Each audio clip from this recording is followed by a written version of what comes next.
ગૃહ રાજ્ય મંત્રીથી ગુજરાતના નાયબ મુખ્યમંત્રી બનેલા હર્ષ સંઘવીએ નવા વર્ષની શરૂઆત સાથે જ કહી દીધું હતું કે ડ્રગ્સ સાથે જોડાયેલા તમામ ગુનેગારોનું એક પછી એક નંબર લાગશે અને હવે તે અંતર્ગત સુરત પોલીસ પણ કામ કરી રહી છે અને તે અંતર્ગત નવા વર્ષની શરૂઆતમાં હવે લાલગેટ પોલીસે ખાતું ખોલતા 3 આરોપીઓને એમડી ડ્રગ્સ સાથે ઝડપી પાડ્યા છે।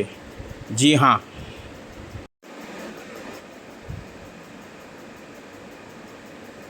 લાલગેટ પોલીસને અલગ અલગ દિશાઓમાં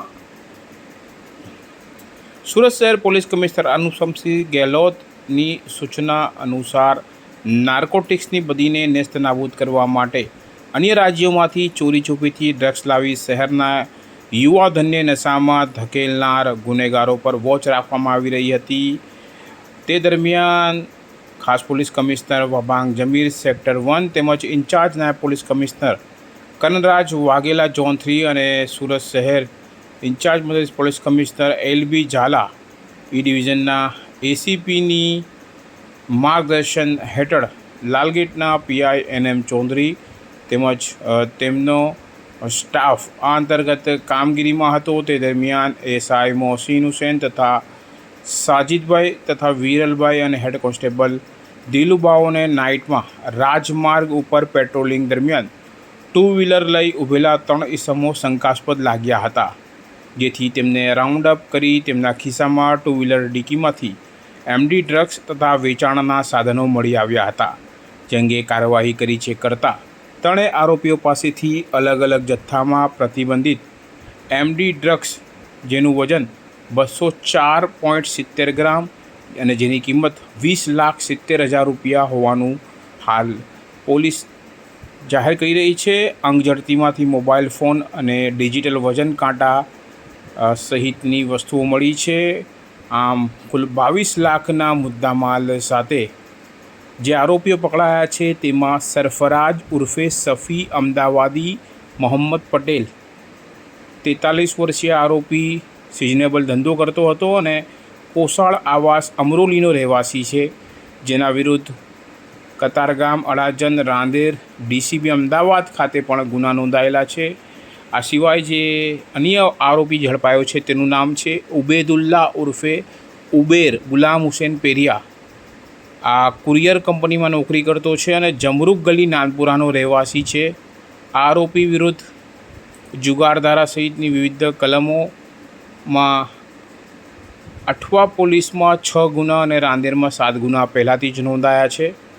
એટલે ઝડપાયેલા આરોપીઓ પહેલાંથી જ ગુનેગાર ઇતિહાસ ધરાવે છે અને આ સાથે ત્રીજો જે આરોપી છે ઇમરાન ફખરુદ્દીન સુલતાનિયા, જે છૂટક કામ કરે છે અને જીમખાના કોઝવે રાંદેર રોડનો રહેવાસી છે, જેના વિરુદ્ધ રાંદેરમાં 307, 504, 114 મુજબના ગુના નોંધાયેલા છે અને ડીસીબી સુરત પોલીસમાં પણ અગાઉ એનડીપીએસના ગુના નોંધાયેલા છે। પકડાયેલા 3 આરોપીઓ ડ્રગ્સ કરવાની ટેવવાળા છે। સરફરાજ ડ્રગ્સનો જથ્થો મંગાવી છૂટક વેચાણ કરતો હતો। ઇમરાન તેનો મિત્ર હોય તે પણ ક્યારેક પોતાના માટે તેમજ બીજાના માટે નાનો જથ્થો ખરીદીને 500 રૂપિયા કમિશન પર વેચતો હતો। આજરોજ રાત્રિના તેઓ આરોપી ઉબેદુલ્લાના પોતાના માટે ડ્રગ્સની જરૂર હોય, જેથી તેની સાથે અગાઉ જેલમાં મળેલ ઇમરાન તેને મળતા તેની પાસેથી ડ્રગ્સ મગાવવાનું નક્કી કરેલ। 3 જણા ભાગા તલાવ રોડ ઉપર ડ્રગ્સની આપ-લે કરતા પકડાઈ ગયા હતા। 3 આરોપીઓ અગાઉ ડ્રગ્સના કેસોમાં પકડાઈ ચૂક્યા છે અને હાલ જામીન ઉપર હતા। પકડાયેલા આરોપીઓ પૈકી સરફરાજ મુખ્ય આરોપી છે અને તેણે 2 દિવસ પહેલાં ઇરફાન મકરાની જે માંગરોળવાળો છે તેની પાસેથી આ ડ્રગ્સનો જથ્થો મંગાવેલો હતો। આરોપીઓ ગ્રાહકો સાથે ડ્રગ્સના બદલે કપડાના કોડવર્ડમાં વાતચીત કરતા હતા, એટલે ડ્રગ્સને તેઓ કપડાં આયાએ ગયાએ જેવી વાતો કરતા હતા।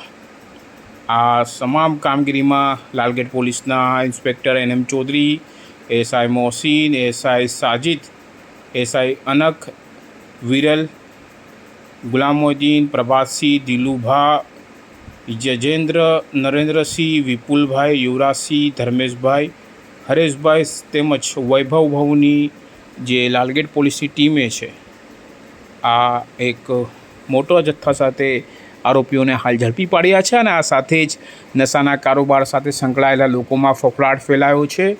કારણ કે હવે ગૃહ રાજ્યમંત્રી અને નાયબ મુખ્યમંત્રી જે બન્યા છે હર્ષ સંઘવીએ જે રીતે ડ્રગ્સ નાબૂદી માટેનું આહવાન કર્યું છે તે અંતર્ગત સુરત પોલીસ કામે લાગી છે. કેમેરામેન સાબિર અલી સૈયદ સાથે કાદિર શેખ, કર્તવ્ય ગુજરાત ન્યૂઝ, સુરત.